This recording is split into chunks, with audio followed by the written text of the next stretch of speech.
Hello to all the debt warriors listening, and welcome back to another episode of Millennial Debt Domination. I'm your host, Katie Fata. The month of May highlights small businesses. Small Business Month is a special tribute to celebrate small businesses, their courage, community efforts, and hard work for an entire month. This is a special celebration month created by the Small Business Administration to celebrate small businesses. Small businesses are the backbone of the United States economy and are the unsung heroes of the American dream. Today, with competition increasing rapidly in the business ecosystem, small business owners are struggling to keep up with the big business for survival. However, Small Business Month has been a great morale booster for small businesses as it sheds a light on them throughout the entire month of May. If you're looking to start a small business, today's podcast is perfect for you. I'll be highlighting the financial aspects of starting and having a small business. I'll be joined by Chris Carlsson, who is the co-chair for the Monmouth County New Jersey chapter of SCORE.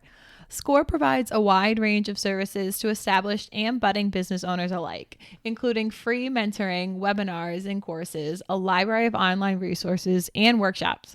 I'll make sure to link SCORE in the description of this podcast, so if you're interested in learning about any of those resources, you can check that out there. Chris and I will be discussing your business plan, business credit, resources available for those struggling with their small business, and much more. Now let's get to my interview with Chris.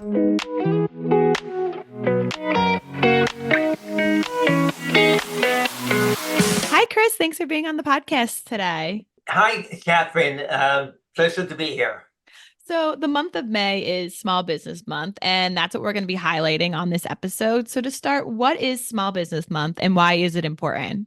The Small Business Month has been around for a long time, and small business is really the lifeblood of our business and the mainstay of employment in country. Without small business, we don't have an economy. Exactly. What resources should someone have before they start their own small business? It's obviously dependent on what kind of business, but generally speaking, they should have some capital of their own. Mm-hmm. Everything gets easier if you have some money. It doesn't have to be a lot, but some. It is good if you have a banking relationship. So if you have personal banking relationships that you can leverage when you go into business, that helps. Developing a mentor relationship as you go into the process is important. Mm-hmm. So you have somebody to talk to.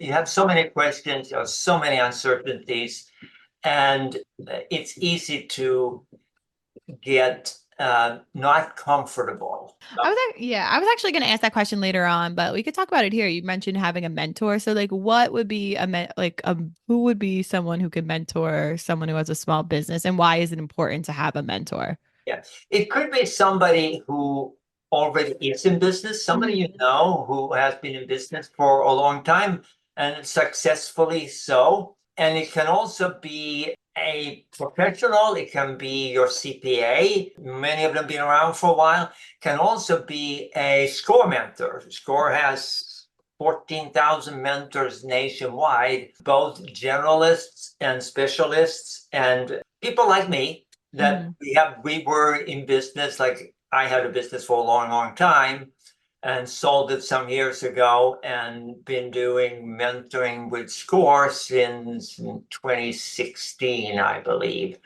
So it has a vast experience. We've started businesses, we've done businesses, we've sold businesses, and we mentor many people through the process. Somebody who knows what will happen and what the steps are and what can happen. So having a mentor throughout the whole process is super important when you're trying to start your own business from the start. Let's talk about establishing our small business. So is it important to establish a corporate entity? I believe that it is. You should have a corporate entity, an LLC or a corporation. Sometimes for some type of businesses, it's more important than others. One aspect of that is that you are separating the liabilities that you may have from the business and shielding your personal liabilities from lawsuits and those kind of things shielding your house from lawsuits, those type of things that could happen. If you don't have a corporate entity, all of your personal assets are exposed through the business. And also, if you, let's say you go on, you establish yourself, you go on for a couple of years, and now at one point in time, you're going to have tax issues. It is an advantage for you to separate out the corporate and the personal. And although most of the times you are going to have an entity that is a pass-through entity, so it comes to your personal, but both state and federal have more advantageous tax treatment for corporation than for you personal that you can take advantage of. For example, beat up depreciations for assets is something you can take better advantage of. And nowadays you can do, if you have a corporation, you can do the SALT deductions through your corporation, which you can't do on the personal. Once we've established a corporate entity for our business concept, how do we get that now into a concrete plan? So I usually say that, okay, start with bullet points. What is it that you want to do? What kind of business are you going to be in? What are the products? And so once you have that kind of framework, now you come into talking about the most important part of it all, and that is, who are your customers? And number two, how are you going to get to them? Those are, in my mind, are the two most important questions on a business plan. Once you have established and identified the product or the service that you have. So when you're making your business plan, you want to think about your customers, right? And who that's kind of who you're writing your business plan for? I would say you're writing the business plan for yourself. Okay. A lot of small businesses people going into small businesses think about business planning in terms of, oh, I want a loan, so now I have to do a business plan. Well, yes, you do, but the business plan is really for yourself to clarify your thoughts and get clear in your mind what all the different variables are, because you're not going to figure out only for the bank, what is my cost of product or service? Can I do this alone for a while, or am I going to have to hire some people to do this? What kind of money do I need? And what is my cash flow going to need? You want to know and have some grasp of this yourself. So that's why it's important to kind of have the business plan, right? Yes. Okay. So now that we have a business plan, how do we go about financing our small business? It depends a little bit on how much money you think you're going to need. And I would recommend that if you're starting a normal small business, and by normal, I mean it's not one of these cool startups that is technology driven and you're a whiz kid and you think you're going to grow to $1 billion company. If you're a normal one where you're going to start small and you're going to need a smaller loan, like today, many small regional banks would say, if you need something less than $100,000, I just need something small. It's not going to be fancy. So what you need is a narrative. You can speak about your business. You can speak how you're going to generate your revenues. You can speak about, where do I think the revenue is going to be in a year? Where do I think they're going to be in 2 years? And what are my gross profit margins going to be? And what do I think the cash flow is going to be? So you can speak about it, because this is going to be a phone call with a banker first. Now, if you're looking for $1 million, now it becomes more complex. You're going to have now submit an actual big business plan first with a summary in the beginning that will catch people's attention. Most people, that's not so. I would recommend go with the little dollars first. You get into a bank, they finance you, let's say it's $90,000. And then you operate. In 6 months, you start generating the revenues, you do what you said you were going to do. Now you go back to that bank again. Now they know you have done what you said you were going to do, it's now much easier to get another 250,000, maybe through an SBA loan. Yeah, that's exactly what I was going to ask about small business loans. So, can you maybe elaborate more on small business loans and what should somebody know before they take out a small business loan to finance their business? Well, yeah, an SBA loan is kind of a special, unique product. And it's a loan that a bank does that is guaranteed by the Small Business Administration. Most banks would say that it's all the same, they have all the requirements. That's not true. Most banks make their own additional requirements. So for the banks, what is important for them is that if it goes wrong, that they have dotted their I's and crossed their T's so that SBA actually does guarantee the loan. So that when they go to the SBA and say, this loan went south, I want my money. SBA said, you didn't dot the I's, you're not getting them. And also what to know for SBA loans is that all of them will require that you put all of your assets up as collateral. That is often a surprise to people. And I think it's important to know with the loan too. It's just a loan at the end of the day, right? Like you It's just a still, loan, you yeah, have to repay it. So exactly. in the end, before you get the loan, you do want to have a good idea of what are you going to use the money for? And how am I going to repay it? Exactly. Yeah, that's exactly what I was going to say. You are going to have to repay it. So you want to think wisely about that. And you also kind of want to think wisely about business credit. So I want to talk about business credit. What is it and why is it important for a small business owner to establish business credit? Yes. So if you want to, if you're successful, you go through the first year, the second year, etc., and you're establishing yourself. Now you're operating, you're generating revenues, you're paying your bills. And by that process by itself, and you do some credit cards and those kind of things. So the business itself starting to generate a history out in the business world. And there are credit agencies that track this. They will know and they get reported to if you don't pay your bills on time. So you get there's like a Dun& Bradstreet type thing that gets looked at. So you have a business credit, and that is how you behave yourself in the business world. And people will look at that. Your own personal business credit is also important. And business and personal credit often get mingled up, and you should try to separate them. Have separate bank accounts, have separate loans, have a record of money you put in, money you take out, those kind of things. And personal, if you look at SBA loans, it's not that difficult. You have to have a personal credit over 650 to get a guarantee. Some banks want it to be higher and they want your business credit to be clean. Okay, so your personal credit would have to be 650 at least in order to get business credit. Well, to get an SBA loan, Right. yeah. Okay. Okay.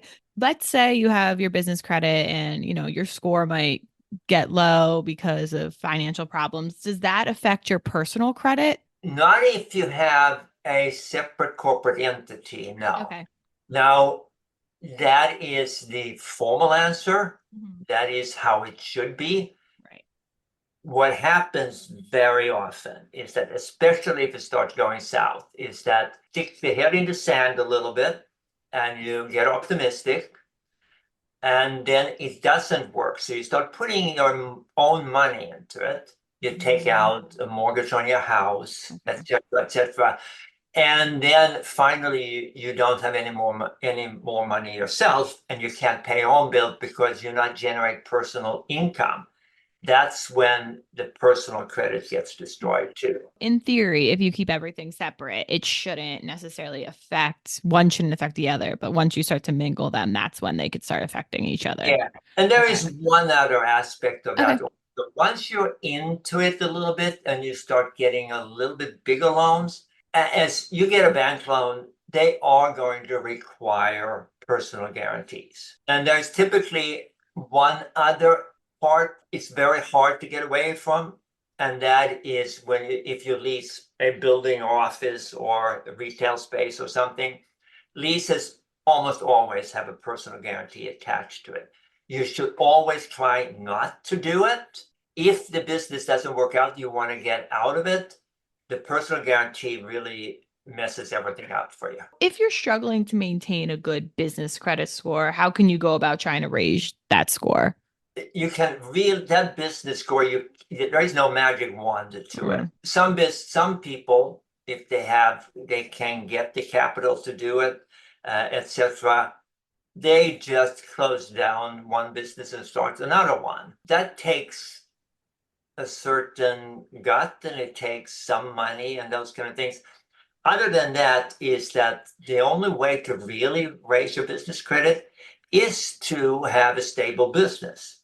You pay your bills, you get back on track paying your bills, you pay down your loans, you take out another loan. Sometimes you're in a situation where you want to reestablish your credit, and sometimes is that, okay, so I have the means, I'm doing okay, so I'm going to need some computer equipment, or maybe I need a vehicle for the business, or maybe I need a personal vehicle, and I put it through the business, and I very quickly pay that loan down. So let's say you buy a $20,000 car or something.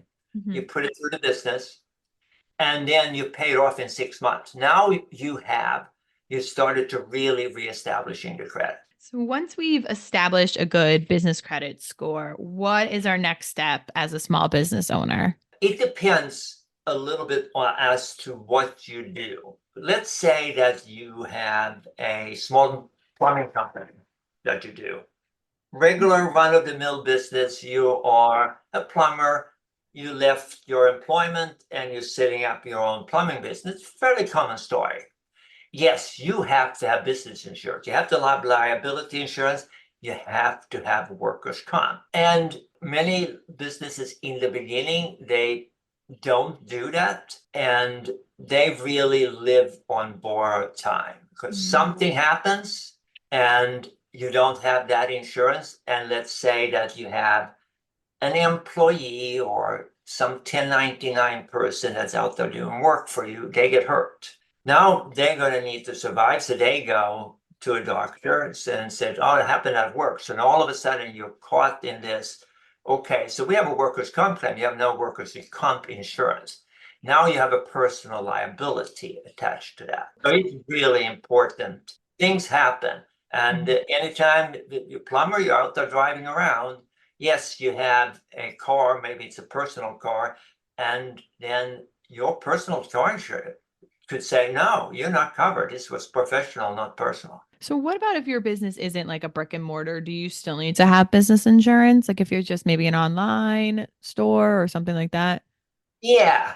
If you sell products, you have a liability. Right. And if you provide services, there is a liability associated with it. So I would always recommend that you do.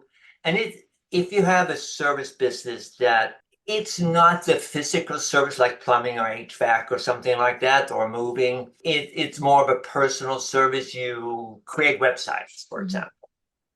And somebody can say that, well, you created a lousy website, you destroyed my reputation, I'm going to sue you.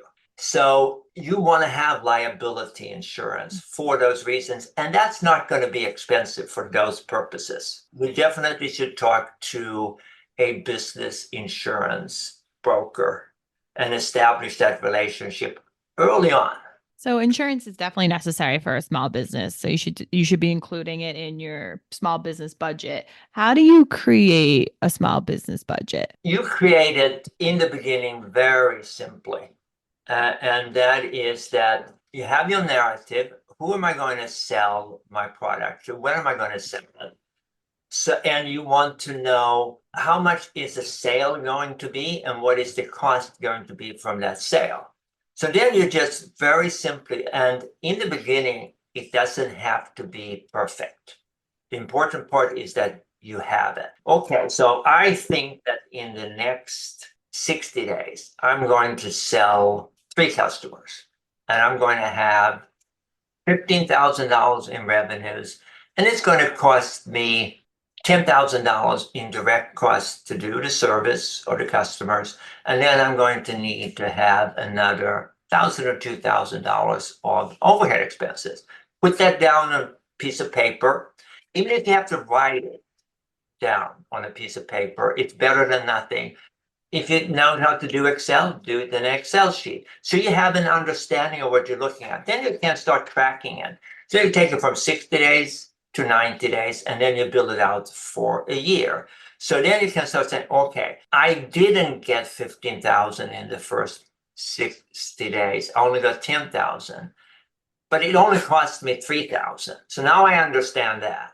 And now my overhead cost wasn't 1,000, it was 2,000, but I'm still okay. I'm going to generate some cash in that. And then you want to look at, okay, what kind of business am I in? Am I billing for my services? How quickly am I going to get paid? So I thought I was getting the $15,000 in the first 60 days. If I bill it, when am I actually going to get paid? So I don't get the cash until I get paid, but I'm going to have expenses before that. I might have a little bit of payroll.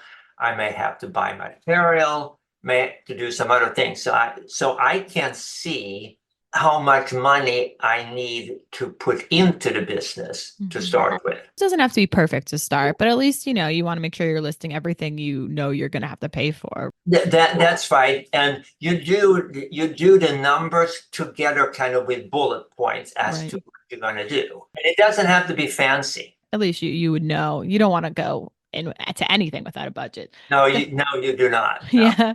If your small business is struggling, what resources are available if you're having trouble? If I was a small business today and I struggled, I would go to contact the SCORE mentor or some mentor. If I have what we didn't talk about having in the beginning is have an accountant that can, as you go into business, start keeping track of your numbers. It's very important that you actually get a handle on the numbers. So you can start talking to your accountant. What can I do? But have a SCORE mentor or have some other friends or family that have been in business that you can talk to and that can help you get your head in the right place. Yeah, always having someone who's had experience, maybe even know, who can help you with your journey. So what about resources that are available for maybe like veterans or other special groups who are looking to start their own small business? Is there anything specifically for them? There are state resources.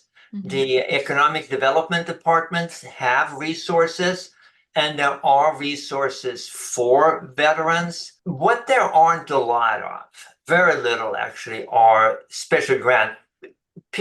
People, there's no money you can just go, I want to start a business, so give me $20,000. That kind of doesn't exist. It is more in kind of a loan type situation with SBA loans, and you can get state loans. Now, since COVID, the states have had some grants, but it's typically a little bit more grants for people who are already in business. But definitely check it out because those are things that vary. All of a sudden, the state maybe gets some federal money or they get some money through the legislature that says that for these specific purposes, we now give out grants, $10,000 or $15,000. And they're specifically people who are veterans or women-owned businesses get preferential treatments in getting these grants. And I'm going to put a link to the SBA, of course, in the description of this podcast so everyone can get that information there. So what are some often overlooked things that could come back and haunt a small business owner? You don't have enough capital to survive through the ramp up period. That often comes back to haunt you. A big part of success in business is to actually be able to hang in there until it gets there. If you look at a retail service business or a retail business, you are looking at a period of time where it takes 3 to 5 years to reach kind of a plateau of where you're going to do business. And you have to realize that you have to survive through those stages up to that plateau. And that takes longer than most people think that it's going to take. Also, what comes back to haunt small business, going into small business a lot of times, is underestimating how much work you have to put into getting the customers. Yeah, I mean, having a small business in general is difficult, and then having a successful one can even be sometimes more difficult. So I think having an entire month that kind of highlights small businesses is super important. It is. Another thing that come back to haunt is that some people going into starting a small business, they start looking at, oh, I got to get a lease. I have to do this. I have to do this. So they build in way too much overhead expenses in the beginning, and they don't have enough capital, startup capital, to cover them. Because if you take our example, if you think you're going to have $15,000 of revenues in the first 60 days, and then you get a lease that costs you $8,000 a month, and now all of a sudden, just through the lease, you're negative cash flow in the first 2 months. It's getting you into that loss situation early that could overwhelm you. Yeah, there's definitely a lot of aspects of creating your own small business and everything. So, Chris, thanks for joining me on the podcast today and discussing all that with me. My pleasure. It's always fun to do. Thank you for being here.